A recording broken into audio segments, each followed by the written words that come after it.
ابیل اور جادو کا نقشہ۔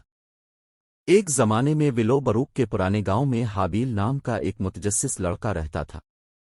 حابیل اپنی بہادری کے جذبے اور مصیبت تلاش کرنے کی مہارت کے لیے جانا جاتا تھا، لیکن اس کے پاس سونے کا دل بھی تھا۔ اس کے سب سے اچھے دوست مارا، کتابوں سے محبت کرنے والی ایک ہوشیار لڑکی، اور تورم، ایک شرارتی لیکن وفادار ساتھی تھے۔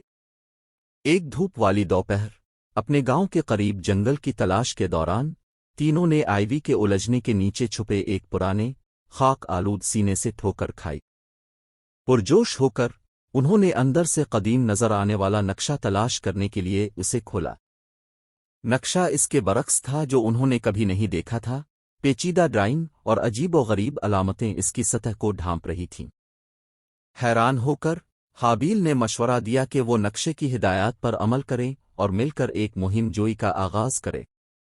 مارا، جو ہمیشہ علم کے لیے بے چین رہتی تھی، فوراً راضی ہو گئی، جبکہ تورم، جوش کے وعدے سے کھینچا ہوا، کانوں سے دوسرے کانوں تک مسکرایا۔ ان کے سفر نے انہیں گھنے جنگلوں، بڑبڑاتی ندیوں اور ناہموار پہاڑوں سے گزرا۔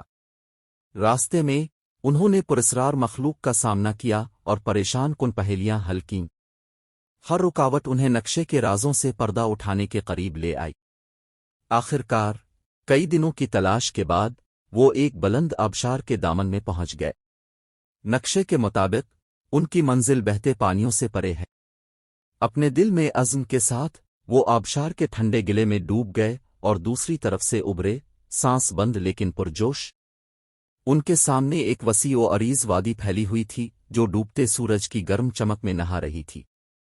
لیکن ان کا خوف قلیل مدتی تھا، کیونکہ انہیں احساس ہوا کہ وہ اکیلے نہیں ہیں۔ ان کے سامنے ایک قدیم جادوگر کھڑا تھا، اس کی آنکھیں شرارت سے چمک رہی تھیں۔ تم نے مجھے ڈھونڈ کر اچھا کیا، نوجوان مہم جو، جادوگر نے کہا، اس کی آواز وادی میں گونج رہی تھی۔ لیکن آپ کا سفر ابھی شروع ہوا ہے۔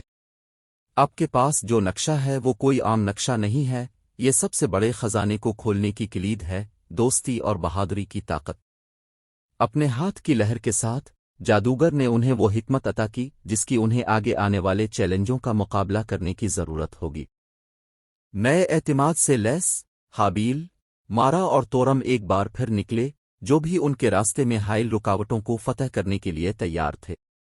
اور اس طرح ان کا ایڈونچر جاری رہا، خطرے، ہنسی اور خالص جادو کے لمحات سے بھرا ہوا۔ لیکن اس سب کے ذریعے وہ اپنی دوستی میں ثابت قدم رہے، یہ جانتے ہوئے کہ ایک ساتھ مل کر وہ اپنے راستے میں آنے والی ہر چیز پر قابو پا سکتے ہیں۔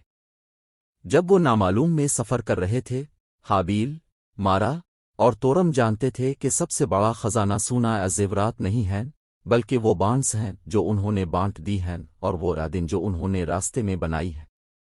اور ہر ایک قدم کے ساتھ جو انہوں نے اٹھایا، وہ جانتے تھے کہ ان کی مہم جوئی صرف شروعات تھی۔